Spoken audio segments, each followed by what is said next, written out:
अस्सलाम वालेकुम डॉक्टर साहब। हम आपसे आज एक बेसिक जो चीज़ है जो ज़िम्मेदारी के अंदर है कि हमें रिपोर्ट जो फार्मर है उसको नहीं पढ़नी आती।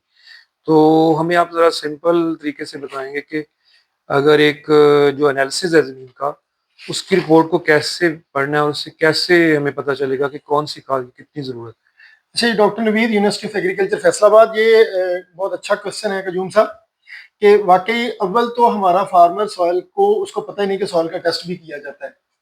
जबकि अगर हम दुनिया को देखें, वर्ल्ड को देखें, तो प्रोडक्शंस के लिए, प्रॉफिटेबल फार्मिंग के लिए जरूरी है कि आप हर 3 से 5 साल बाद अपनी सॉइल का एनालिसिस करवाएं। मिनिमम 3 साल, या 5 साल के बाद तो हर सूरत लाजम है कि आपने अपने सॉइल का एनालिसिस करवाना है। और यहाँ पे हमने देखा है कि अनफॉर्चुनेटली पाकिस्तान में, अगर वो पंजाब में 41-42 सब डिस्ट्रिक्ट हैं, पहले 36 थे, तो इतनी लेबॉर्ट्री हैं। एक जिले में अगर हम जड़ा फैसलाबाद की एग्जांपल दें तो कोई 2100-2200 या 20,000 के राउंड बोर्ड है, या 2100 के राउंड बोर्ड कुछ कहते हैं जी कि फैसलाबाद डिस्ट्रिक्ट में विलेजेस हैं। ये इकोनॉमिक्स वो एक्सटेंशन वाले कहते हैं। तो इतने ज्यादा विलेजेस के लिए एक लेबोरेटरी पॉसिबल नहीं है वो उनको एनालिसिस कर दे। कुछ प्राइवेट सेक्टर की मोबाइल वैन्स होती हैं, लेकिन आम जिम्मेदार की उस तक एक्सेस नहीं होती, वो बड़े फार्म्स पे जाती है। तो ये असूलन अच्छी फार्मिंग के लिए, फर्टिलाइजर की सेविंग के लिए, अननेसेसरी एक्सपेंस के लिए फार्मर को ये लाजमी टेस्टिंग करवानी चाहिए। अच्छा, इसमें अगर मैं आपको बताऊं तो ये अयूब एग्रीकल्चर रिसर्च इंस्टीट्यूट की रिपोर्ट है। अच्छा, इस रिपोर्ट में वो एनालिसिस क्या करके देते हैं? सैंपलिंग जरूरी है। सैंपलिंग आपको कम से कम true to type sampling sampling करवानी होती है। हम कहते हैं जी कि सैंपलिंग 1 एकड़ में 8 जगह से उठानी है। नहीं, आप एक कस्सी ले लें, ये सबसे आसान है, क्योंकि सैंपलर फार्मर आगर सैंपलर नहीं होगा। फार्मर के पास तो कई या कस्सी होती है। वो कहते हैं जितनी जोर से नीचे चली जाए, ये डेफिनेटली 15 से 30 सेंटीमीटर नीचे चली जाती है। वो 8 जगह से उठा के आप एक बैग या बकेट ले लें, या वो प्लास्टिक का तोड़ा ले लें, उसके ऊपर 8 के 8 वो जो सैंपल है उसको मिक्स करें अच्छे से। जो वीड्स हैं, कोई रूट्स की बाकियात हैं, और क्लॉड उसको रिमूव कर दें, और अच्छे से बुरबरा करके मिक्स करके ½ किलो से 1 किलो सैंपल उठा लें। हम इसको रिप्रेजेंटेटिव सैंपल कहते हैं। और वो सैंपल फिर आपने लेबोरेटरी भेजना होता है, आपके डिस्ट्रिक्ट लेबोरेटरी, जो डिस्ट्रिक्ट लैब्स हैं। अच्छा, soil and water testing lab जो डिस्ट्रिक्ट में, वहां पे भेजना है। वो आपको एनालिसिस करके देते हैं इसकी इलेक्ट्रिकल कंडक्टिविटी, साल्ट लेवल क्या है। इलेक्ट्रिकल कंडक्टिविटी बताती है कि सॉइल में सैलिनिटी क्या है। तो ये कहते हैं कि ये 1.5 से कम होनी चाहिए, 1.5 डेसीसेवन पर मीटर से कम होनी चाहिए। कुछ जगह पे 1 से कम है, कुछ 1.5 से कम है, 1.5 से ऊपर फिर वो सेलाइन एरिया डिक्लेयर हो जाता है। पीएच डेफिनेटली बहुत इंपॉर्टेंट है। एच एक्टिविटी इन सॉइल बहुत जरूरी है। और पाकिस्तानी मोस्टली सॉइल की पीएच जो है ना, वो 8 से ऊपर है। तो ये यहाँ पे भी अगर मैं आपकी रिपोर्ट देखूं तो ये 8.3, 8.5, 8.6, ये 8 से ऊपर है। इस पे काम करने की बड़ी जरूरत है। अगर आपने न्यूटन यूज एफिशिएंसी को बेहतर करना है, खादों के एक्सपेंस को कम करना है, तो पीएच, ये पाकिस्तानी मोर देन 90% सॉइल का इशू है कि वो 8 से ऊपर है। वो अल्कलाइन में आता है, और अल्कलाइन पीएच जो है फर्टिलाइजर स्पेशली फास्फोरस को फिक्स करती है बहुत ज्यादा। अच्छा, अब पीएच की रेंज बता दी मैंने। ऑर्गेनिक मैटर मेजर करके देते हैं। Definitely organic matter Pakistani soils में अभी तक की जो रिपोर्ट के मुताबिक लेस देन 0.5% है, less than point on an average, 0.5% से भी कम।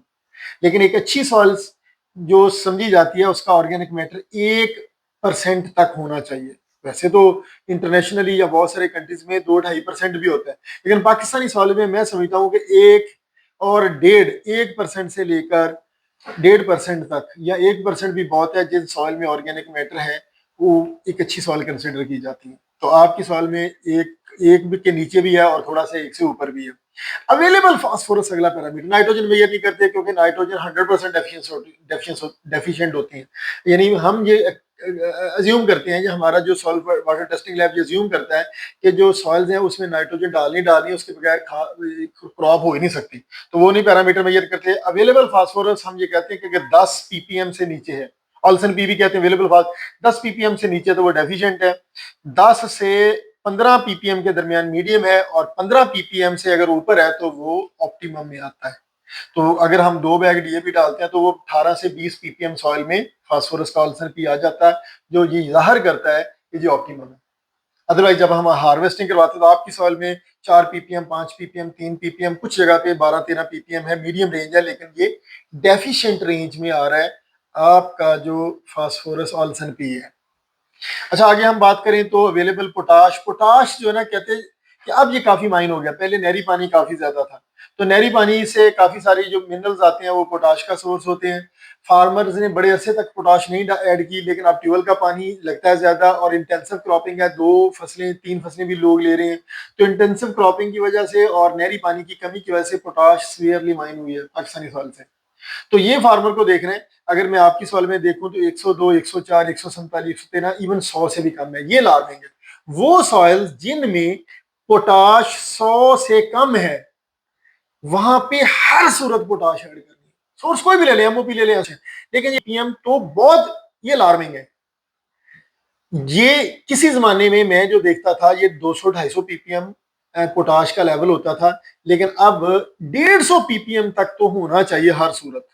150 पीपीएम पोटाश का लेवल, उससे नीचे है तो उसे उतना है तो फिर तो रिकमेंडेड नॉर्मल पोटाश ऐड करें, उससे कम है तो पोटाश को थोड़ा सा बढ़ा दें।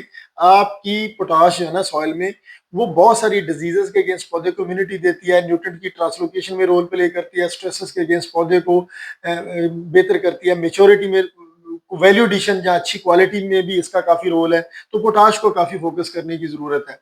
बाकी आगे सेचुरेशन परसेंटेज, उसकी टेक्सचर क्या है, लोम वगैरह, और उसके आगे ये लिख दिया जाता है जी कि इनकी मौजूदगी में आपकी मक्की को या फलां को कितने कितने न्यूट्रिएंट की जरूरत है। तो वो तो फर्टिलाइजर रिकमेंडेड ही चलना है, मक्की के लिए फर्टिलाइजर हर बंदे को पता है क्या है, शुगरकेन के लिए, मेज के लिए वो फर्दर रिकमेंडेड है, लेकिन फर्टिलाइजर की रिपोर्ट को पढ़ना है जिसमें इलेक्ट्रिकल कंडक्टिविटी, पीएच की range, organic matter, phosphorus Olson P, potash, ये इंपॉर्टेंट चीजें हैं और इनकी कितनी कितनी रेंज है ये हमने अभी आपसे डिस्कस की है। Thank you.